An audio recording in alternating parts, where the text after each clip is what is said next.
আমরা যখন বালুরচরে আসছিলাম, হঠাৎ করে আমার মোবাইলে একটা ওয়াজ ভেসে উঠলো। দেখতে গেলাম যে একজন আলেম মাযহাবী আলেম, ও বক্তৃতা করতে গিয়ে বক্তব্য দিচ্ছেন, জোরালো বক্তব্য।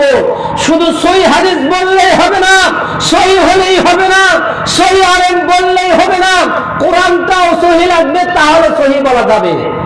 আমি চিন্তা করলেন, আমি ওর কমেন্ট করে লিখে দিলাম, ভাইজান আপনার তো অন্তত কোরআন পুরোটা সহিহ আছে, তাহলে আপনি কেন পিছে আছেন? আপনি সহিহ হাদিস মানছেন না কেন?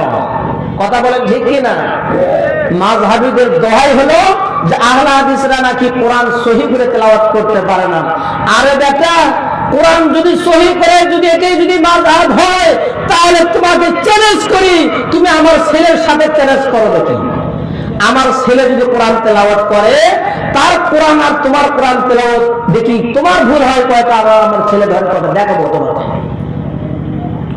মানুষকে ফাঁকি দেওয়া আর যাচ্ছে না। এই মাযহাবীরা দেখছে যে আহলে হাদিসদেরকে ঠেকানো যাচ্ছে না, সব জায়গায় শুধু সহিহ হাদিস মানতে বলে। এনারা এখন বলছে খালি সহিহ বললেই হবে না, কোরআনটা সহিহ না থাকলে সহিহ হবে না। আশ্চর্য! আমি অবাক হলাম যে ওনারা কোরআন সহিহ করে পড়তে পারে, আমরা নাকি পড়তে পারি না।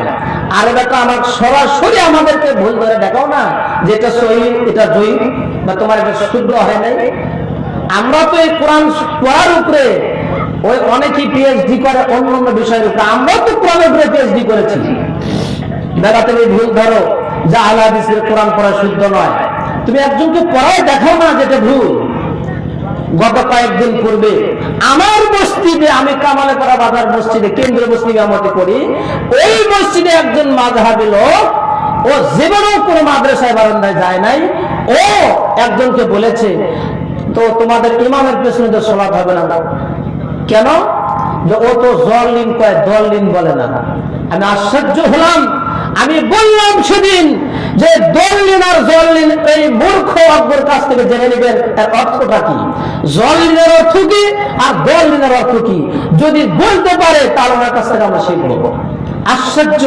ও দলিন আর জলিন নিয়ে পড়ে আছে, কিন্তু ও যে সূরা ফাতিহাই পড়ে না, ওর যে নামাজি হচ্ছে না, ও দিকে খেয়াল নাই, ওর খেয়াল দলিন পড়লো না কেন? আশ্চর্য! মানুষ মনে হচ্ছে বোকার মতো বসবাস করছে, বোকার দেশে স্বর্গের মতো বসবাস করছে।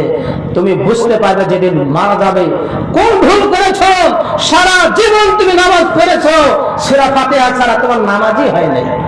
লা সালাতা বিফাতিহাতিল কিতাব, যে সালাতে সূরা ফাতিহা তেলাওয়াত হয় না, সে সালাতই কবুল হবে না।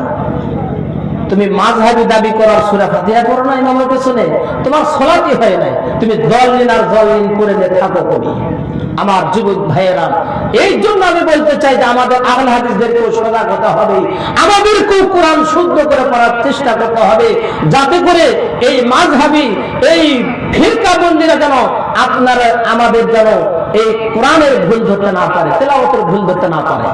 অবশ্যই কোরআনটা শুদ্ধ করবার চেষ্টা করতে হবে।